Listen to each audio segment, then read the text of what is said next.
Y allá en la FIL conversé con el escritor croata Kristian Novak. Él se especializa en el tema de migración. De hecho, encabezó anoche una mesa sobre migración y el acercamiento a la migración a través de la literatura. Esto es parte de lo que me dijo en la conversación. Kristian Novak es escritor, lingüista, profesor universitario. Kristian, thank you very much for your time. Thank you for inviting me. And welcome to Mexico, welcome to Guadalajara. How have been these days here in the Feria Internacional del Libro?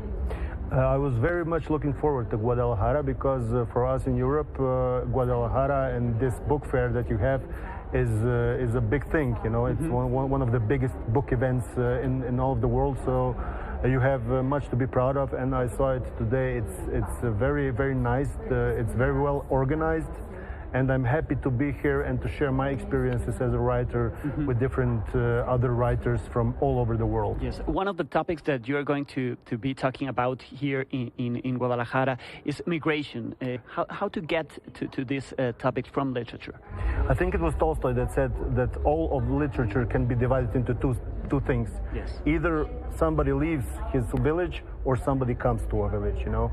It's a bit simplified, but it says that migration is not something that occurs all over the time. It's a constant, and it's constant in my life too. I was born, I have migration background because my parents left Germany a couple of years before the war. So I knew the difference of and identity difference of being in Germany and being in Croatia. We had migrations during the war. We had much refugees from Bosnia and from occupied Croatian countries. And now Croatia is on the eastern border of the European Union, of the Fortress Europe. And we have migrants from the Middle East and from Africa pouring in from this large border with Bosnia and Herzegovina that is pouring in. And it's interesting to see how the society in Croatia is dealing with these issues. Because it seems like we don't remember that 30 years ago we were the refugees who tried to get away from the shelling and so on. Yes, and there's a lot of stories. Every single family is a story of the situation that forced them to go to another country. Yeah, sure, and that is the power of literature. I think literature isn't able to, you know, overthrow governments or make instant social change, but it can, you know, give you the perspective of another in a way that no other human action can. Science cannot do it. You know, social justice warriors cannot do it, but literature can. The perspective of one individual and his struggle to, you know, to secure for him and for his family a better life. How are you sharing your knowledge about literature, about these topics like migration, not only in your books, but also in your classes as a professor? How do you share to the students this knowledge that you have? I share it in getting them to share their stories. Okay. I make a short intro. I talk them about myself. I'm not like this professor that talks like from a distance. I try to make a connection with them, and then when they see that I have migration history too, then they you know, get the courage to talk about issues they face themselves. It doesn't have to be migration, but it always is. Students that are 20 years old, they have all the life experience you can imagine. They have been rejected, they have been, you know, frowned upon, they have been victims of social injustice on one way or the other, or they have been the perpetrators of social injustice. So my classes are actually, you know, talking about this stuff. Yes.